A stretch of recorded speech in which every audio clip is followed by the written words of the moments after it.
ეპიდემიის საშიშროება არ არის, განაცხადა ჯანდაცვის მინისტრმა მას შემდეგ, რაც ცნობილი გახდა, რომ ინგლისიდან ჩამოსულ ჩვენს მოქალაქეს H1N1 ვირუსი აღმოაჩნდა. დამთხოვა თუ არა, მაგრამ დღეს რუსული სააგენტოები აცხადებენ, რომ ტომსკის რეგიონში ლონდონიდან ჩამოსულ გოგონას ღორის გრიპის ვირუსი აღმოაჩნდა. გასულ კვირას მსოფლიო ჯანდაცვის ორგანიზაცია ეპიდემიის საშიშროებაზე ალაპარაკდა. არსებული სტატისტიკით მსოფლიოში სულ 120,000 ადამიანია დაავადებული, მათგან 450 გარდაიცვალა. ატიპის ახალი ვირუსით H1N1 საქართველოში ერთი ადამიანია დაინფიცირებული. ეს ცნობა დღეს ჯანდაცვის მინისტრმა გაავრცელა. გუშინ საღამოთი ჩვენთან დადასტურდა ერთი შემთხვევა H1N1 ვირუსის არსებობის. ადამიანი, რომელსაც ჩაუტარდა ტესტირება, ეხლა არის იზოლირებული და იყოფება ექიმების დაკვირვების ქვეშ. ეს არის პირველი შემთხვევა ქვეყანაში. ჯანდაცვის სამინისტრო დაინფიცირებული პირის ვინაობას კონფიდენციალურად ინახავს. დამატებითი ცნობები ასეთია. პაციენტი ქალბატონია და ის 5 დღის წინ ინგლისიდან ტრანზიტული გზით ლონდონი-ერევანი თბილისის რეისით ჩამოფრინდა. კონტაქტგრიპის სიმპტომები ჩვეულებრივი, ძალიან მარტივად რო ვთქვათ, იგივე კუნთების ტკივილი, სახსრების ხელის ტკივილი, რაც სიცხე. და ვინაიდან იცოდა, რომ ინგლისში საკმაოდ გავრცელებულია ეპიდემიის ვირუსი, ამიტომ მიმართა სამედიცინო დაწესებულებას, გააკეთა ტესტირება და პასუხი დადებითი ვირუსი. ინფექციური პათოლოგიების ცენტრში ამ შემთხვევის შესახებ არაფერი იცოდნენ. მიმღების ექიმმა მინისტრის განცხადება პირდაპირ ეთერში მოისმინა. მე მომვედი დღეს დილიდან, ხო, დილამდე ვიქნები. დღეს და გუშინ რა შემოსულოთ ახლა ისეთი ინფორმაცია მეწოდება, ხო? ინფექციური პათოლოგიების ცენტრის სპეციალიზირებულ განყოფილებაში, სადაც პაციენტებს დაავადების დადასტურების შემთხვევაში მოათავსებენ, დღეს მხოლოდ ერთი ავადმყოფია, ისიც განსხვავებული დიაგნოზით, მაგრამ ბოქსებს უკვე ამზადებენ. გამაფრთხილეს, რომ გაამზადეო და ვამზადებ. ჯანდაცვის მინისტრის თქმით, პანიკის საფუძველი არ არსებობს. სიმპტომები ჩვეულებრივი გრიპის ანალოგიურია. მაღალი სიცხე, თავის ტკივილი, დამტვრეულობა სხეულში და ესეც საერთო სისუსტე ყველა. ასეთი სიმპტომების შემჩნევის შემთხვევაში უნდა მოერიდოთ ხალხმრავალ ადგილებს და მიმართოთ უახლოეს სამედიცინო დაწესებულებას. მიიღეთ დიდი რაოდენობით სითხე, ხშირად დაიბანეთ ხელები.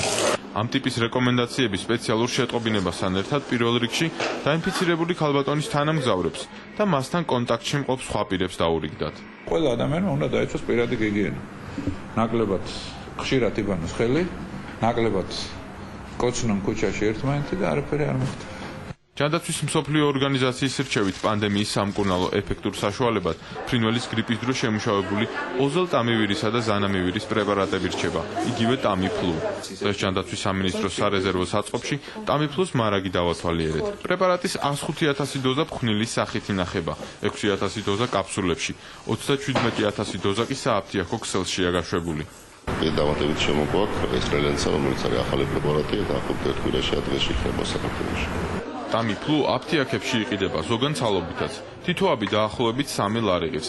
მოზრდილ ადამიანს დღეში დაახლოებით 3 კაფსულა სჭირდება. ტამიფლუს მოქმედების მექანიზმს სპეციალისტები ასახსნიან. ის თრგუნავს ვირუსის იმ წანაზარდებს, რომლებიც მას ცოცხალი ორგანიზმის უჯრედში შესასვლელად სჭირდება. წარმოიქმნება დეფექტური ვირუსი, რომელიც იღუპება. მკურნალობა 3-4 დღეს გრძელდება და ის ეფექტური დაავადების საწყის სტადიაზეა. წინააღმდეგ შემთხვევაში დაინფიცირებული ადამიანი შესაძლოა სასუნთქი ორგანოების დაავადებით და სუნთქვის უკმარისობით დაიღუპოს.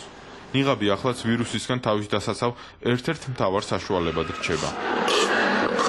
ატიპის ახალი ვირუსი H1N1 მსოფლიოში ღორის გრიპის სახელით გახდა ცნობილი.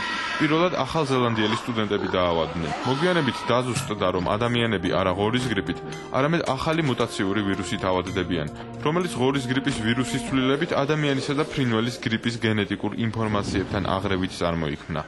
ვირუსი მექსიკიდან თანდათან სხვა ქვეყნებშიც გავრცელდა. ჯანდაცვის მსოფლიო ორგანიზაციის რეკომენდაციით საქართველოს საზღვრებზე სპეციალური კონტროლი დაწესდა. No, where you arrived from?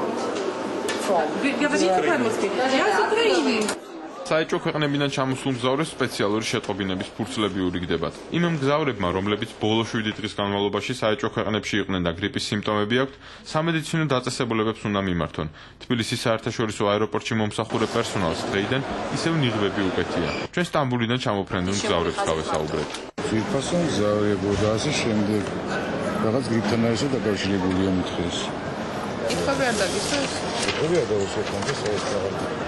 ну გაფრთხილებად გაგვაფრთხილეს და მოგვცეს ინფორმაცია სად უნდა მივიდე და ვის უნდა მივმართოთ აი იმ შემთხვევებში, რა შემთხვევებიც არის მითითებული ანუ ინფორმაციაში. ჯანდაცვის მსოფლიო ორგანიზაციის მიერ გავრცელებული ბოლო მონაცემები ასეთია. მსოფლიოში A-ტიპის ახალი H1N1 ვირუსის 120,000 შემთხვევა დადასტურდა.